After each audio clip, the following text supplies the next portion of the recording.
নির্বাচন যত এগিয়ে আসছে ততই মাঠে নেমে জোর প্রচারে ব্যস্ত রাজনৈতিক দলগুলো। জুলাইবাড়ী বিধানসভা কেন্দ্রেও সেই ছবি স্পষ্ট। জুলাইবাড়ী বিধানসভা কেন্দ্রের বিভিন্ন এলাকায় বিজেপি প্রার্থী সঞ্জীব রিয়াংয়ের সমর্থনে জোরদার প্রচার চালাচ্ছেন দলের মণ্ডল সভাপতি সুজিত দত্ত। সংগঠনকে আরো শক্তিশালী করা এবং এলাকার সার্বিক উন্নয়নকে সামনে রেখে এই প্রচার অভিযান পরিচালিত হচ্ছে বলে জানা গেছে।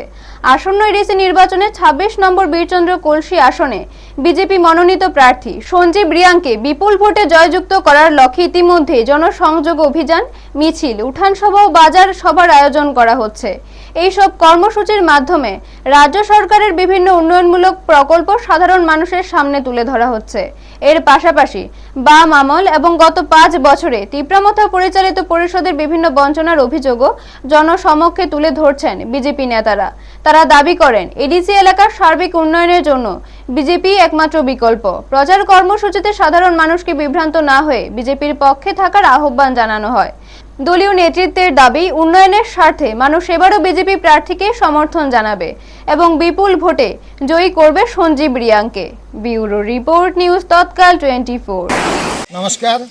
আজকে আমরা ৩৮ জুলাইবাড়ী মণ্ডলের অন্তর্গত ২৬ নং বুথে আমরা জনসম্পর্কে মানুষের বাড়িতে বাড়িতে যে ডোর টু ডোর সম্পর্ক অভিযানে আমরা সবাই মিলিত হয়েছি। আজকে আমরা যখন বিভিন্ন জনের বাড়িতে গিয়ে আমাদের জনজাতি ভাই বোনদের সাথে কথা বলি, একটা জিনিস আমরা উপলব্ধি করতে পেরেছি, এডিসিতে যে তিপ্রামাথার যে সরকার, এরা এডিসিতে কোনো উন্নয়ন করেনি। রাস্তাঘাট থেকে শুরু করে পানীয় জল, বিদ্যুৎ, মানুষের শুধু একটি সমস্যা যে এরা ২০২১-এ আইপিএফটি নামক তিপ্রামাথা নামক যে দলটাকে জয়ী করেছেন, দেখা গেছে এরা জনসাধারণের জন্য কোনো কাজই করেনি। আজকে আমরা যখন বিভিন্ন বাড়িতে গেছি তখন একটা জিনিস উপলব্ধি করতে পেরেছি যে জনজাতি ভাইয়েরা একটি কথাই বলছে, এরা ২১-এ যে ভুল করেছে ২০২৬-এ পুনরায় ওই ভুল করবে না। সবাই ভারতীয় জনতা পার্টির পাশে আছে। আগামী দিন আমাদের প্রার্থী সঞ্জীব রিয়াং বিপুল ভোটে জয়যুক্ত হবে এই আশা জনসাধারণ বলছে। আমরা খুব ভালো সাড়া পাচ্ছি।